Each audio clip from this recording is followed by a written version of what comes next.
Hello and welcome back to Andy's FPL Apprentice. We've got our team selection video for Gameweek 7 for you.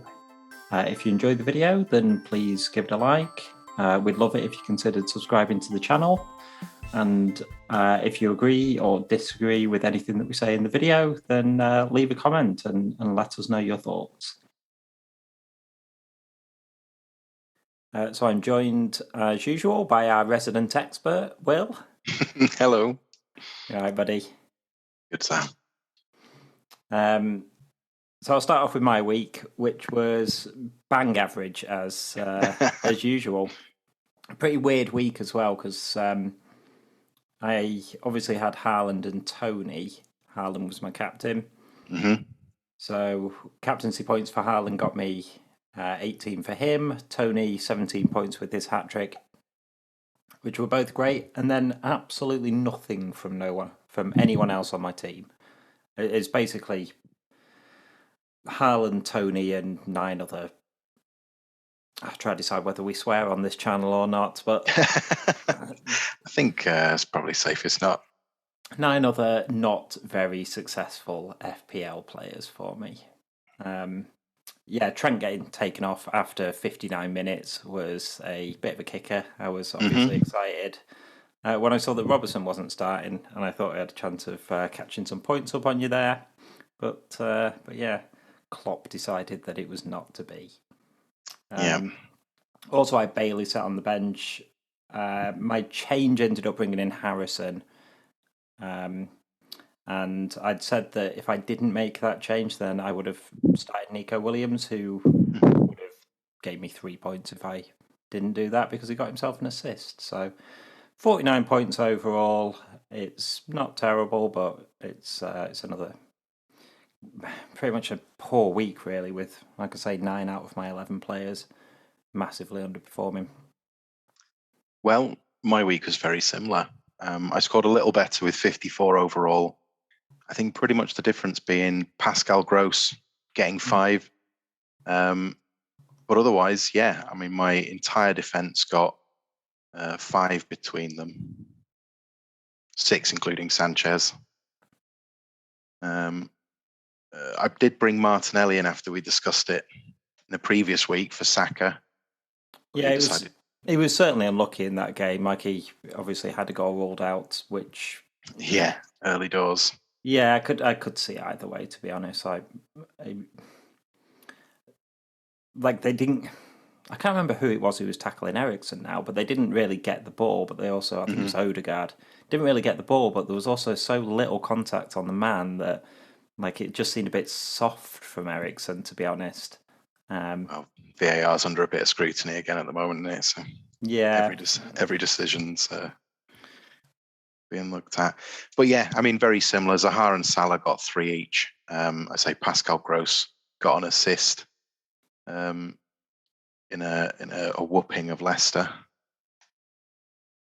But yeah, Tony and Haaland. I mean, making Tony captain would have been, of course, a bit better. But c'est la vie.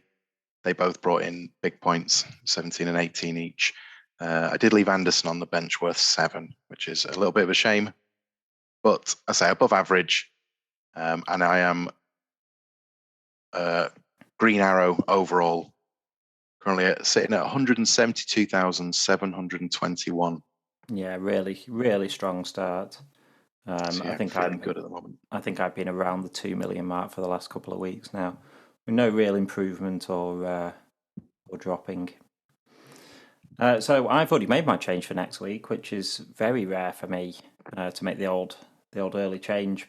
Jumped in. Yeah, I put in Kieran Trippier for Perišić. I think that I am almost certainly going to wildcard. I'm in the next 2 weeks, probably game week 9. I probably won't do it next week.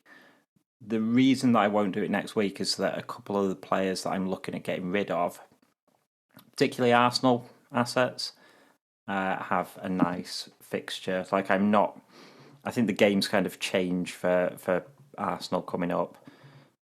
They've got Everton this week, then they've got Brentford. But then they've got Tottenham, Liverpool, Leeds, Man City. and so I'm not sure I want double Arsenal attack through that set of fixtures. But That's a good point. Yeah, I don't really want to rush Jesus out straight away, so I'm trying to put off the wild card, if possible. And Trippier was somebody I was like almost certainly going to bring in on wild cards, like I spoke about him on the transfer tips video. Yeah. He's barely got any attacking return so far this season, and he's got really good points because Newcastle have got like plenty of clean sheets. The defense looks really strong, and also he's so involved that he picks up bonus points. So Definitely. I kind of figured I'd get him now before the price rise. I think Perišić, now that Champions League has started, his minutes are going to be managed quite a lot. Like he might start against City, but you could easily see him playing 60 minutes. Yeah, keeping him fresh. Yeah, and he hasn't sort of chipped in with the assists that I wanted anyway. So yeah, I've committed to that. What are your thoughts on the transfers? Okay, so as I said last week, I brought in Martinelli instead of Saka, which hasn't gone well just yet. But based on form of previous matches, Arsenal's tough run of fixtures notwithstanding, I'm still hoping to get some good points back from Martinelli. The big problems. Well, I've got sort of two problems or two groupings of problems. One is which my bench, I have an injury and a player who has gone out on loan, so I am lacking substitutes. So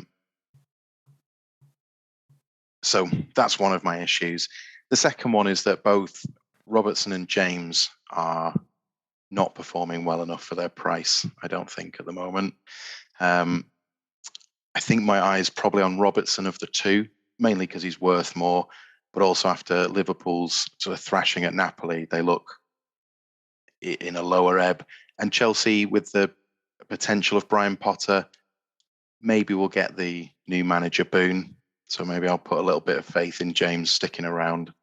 But if I were to change Robertson or James to Trippier, then it allows me to upgrade Norgard, potentially to McAllister, Rashford, Bernardo, Anthony. There's a few potential options for the money I'd have available. But I also wonder, would I be able to fit that person into my team at the moment? Yeah, it definitely is one thing to. It's nice to spread the funds, but it gets frustrating when you're benching players that are potential to get points. I'm starting to loathe giving you tips now, but I think this is a genuine issue for your team coming up. I don't know if you've seen, but not this game week, but the game week after is Brighton Crystal Palace, and that game's been called off because there's train strikes and no one can get to the match. Oh, right. I know. I didn't know that. That is. So you currently have Gross. Sanchez isn't a huge issue because you can play Ward. You've got a playing backup keeper. But yeah, Gross and Gross, Anderson and Zaha will be out. Plus you've got two people on your bench who aren't going to play. So you've actually got 1, 2, 3, 4, 5. You've got 6 players out of your squad that won't be playing in that game week. That is bad news. So this is what I would do if I was you, and I can definitely see the argument for getting rid of Robertson. I actually still like James, and I think Potter, if James plays how kind of Potter's fullbacks have done traditionally under Brighton, I think if anything it'd be more attacking than he currently is. I must be, like, I get it must be frustrating. I'm glad that I've not owned him, but I keep going into matches sort of slightly dreading that I don't, because he's the sort of player that can just get such big hauls. Yeah, he does have a lot of potential. Yeah, I might bring him in on wildcard, but if I was you, I don't think you necessarily have to take out those Brighton and Crystal Palace players, because like I say, you've got Ward, who can play as your backup keeper. Not ideal because the Leicester defence has been poor, but it's only one game week. You could bench Zaha and Gross and Anderson for that week if you change your 2 bench players. Mm-hmm. And if it was me, I would bring in Mitrovic and Andreas Pereira. Like you can afford it with the money. They're playing Chelsea, I think, this week. You could potentially bring them both in this week and bench them both, knowing that you would then have a full team the week after. Have the rotation the week after. I think Mitrovic is almost certainly going to be in my side for the wild card. Like, he's done superbly well so far this season with tough fixtures, and he is now coming into a nice run. That game week that I'm talking about, they're playing Nottingham Forest, which seems like a pretty good fixture to target. Absolutely. And Pereira keeps chipping in with points as well. He's somebody who you'd be happy to bench most weeks, but he can definitely play in game week 8 for you. I mean, so far your tips have been working very well for me. So the knowledge you've not always taken them, and when you haven't, it's really paid off for you. There's a couple that have worked to my benefit, but there are a few players like White and Tony, I think especially, and Sanchez, I think, were I owe to your advice. But a couple I've made myself. But yeah, I definitely don't like that. Isn't the only solution for you. Obviously, there's plenty that you could do. You could completely ignore it, and you could free hit that week. If you were planning on wildcarding soon, you could wildcard. You bring in the wildcard maybe a few weeks further forward than you might have done anyway. But I mean, I'm glad to receive that knowledge. It is frustrating because Gross and Zaha and Sanchez are 3 players that I had no intention of changing at this point. But yeah, they become as good as injured in a week like that. But like I say, Mitrovic in particular, I think just looks like such a good pick. I'd probably pick him over Tony. I haven't 100% decided what I've had a little look at wild cards, and I think at the moment the most likely striker to go is Jesus. But it could be Tony. I think Mitrovic is probably my second favourite striking pick after Haaland. So he's coming into form. Yeah, I think he's been in great form all season, and now the fixtures are good for them as well. I think he still has that image that he had the last time he was in the Premiership as being like a bully in the Championship and not quite good enough for the Premiership. Yeah. And I think he just looks like a better player this year round. Fair play. I like that. So transfers aside, because obviously I don't know, might potentially have changed your plans for next week. But what's your team sort of looking like for next week? What are your captaincy thoughts, benchings, that sort of thing? Yeah, so pre any substitutes. And I do have an intention of spending, I was definitely going to spend one. I think I'll have to spend both now with the called off game. But as it existed pre that, Haaland remains my captain. I think despite a pretty tough game against Tottenham, I think he's just sort of in too good a form to not at the moment. But I have placed the vice captaincy squarely on Tony. There's been several weeks, I think, where a discussion has been, will Haaland play? We've had midweek games.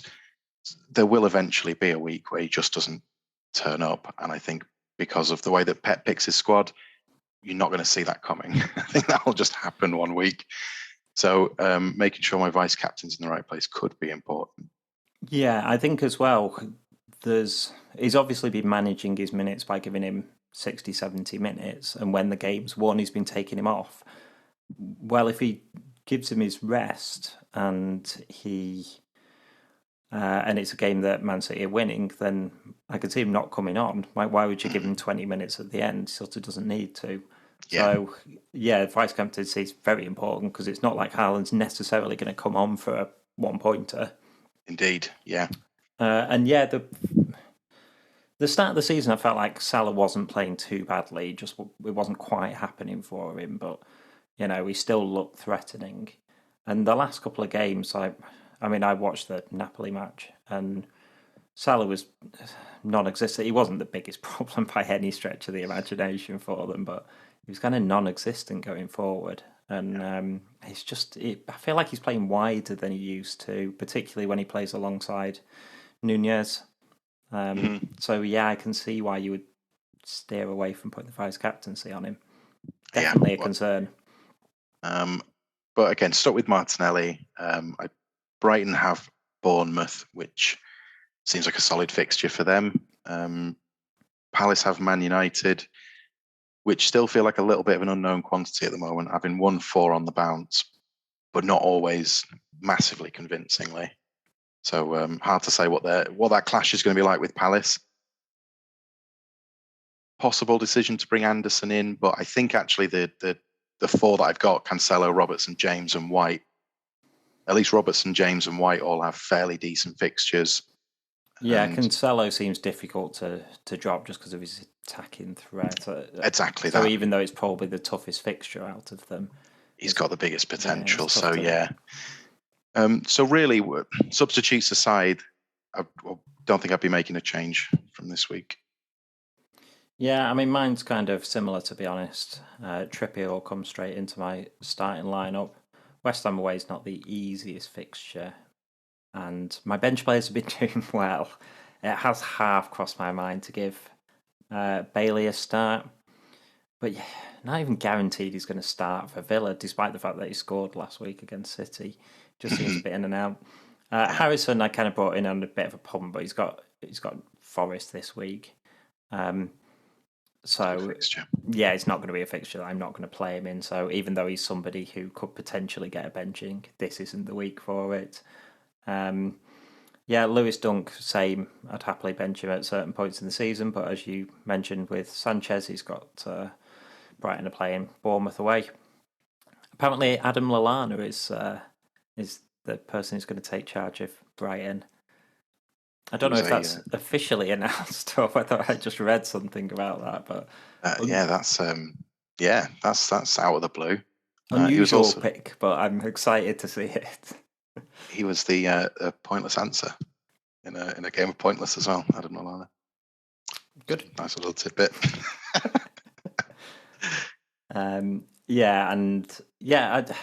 I keep doing this. Like, I look at my team and I think on paper it looks pretty good. Like, there's no the fixtures look decent this week. The toughest game that anyone's really playing is Man City, and Cancelo I thought actually played really well in midweek.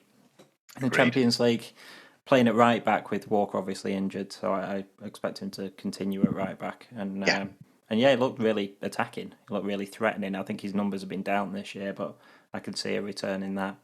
Yeah, not necessarily. I think it's a matter of form. Yeah, not necessarily a clean sheet for City, but I'm excited to see him possibly getting the attacking returns back into his game. And Haaland captain for me as well. Like, I completely agree. It's just there's no such thing as like perma captain, but there definitely is, like, for a short period of time. Haaland's just playing too well. Like, he's sort of fixture proof. I considered it last week because I thought he might get rested, but I talked myself around with the idea that if he got rested, he probably wouldn't come off the bench. So I wasn't expecting him to come on for a 1-pointer. I sort of thought he'd either start or Salah would get the captaincy because he didn't play at all. So absolutely. So yeah, Haaland will be captain for me too. Agreed. Well, that's it for our team selection video before Game Week 7. If you enjoyed the video, then please let us know in the comments, give the video a like, and we'd love it if you considered subscribing to the channel. Best of luck with Game Week 7, and we'll see you on another video.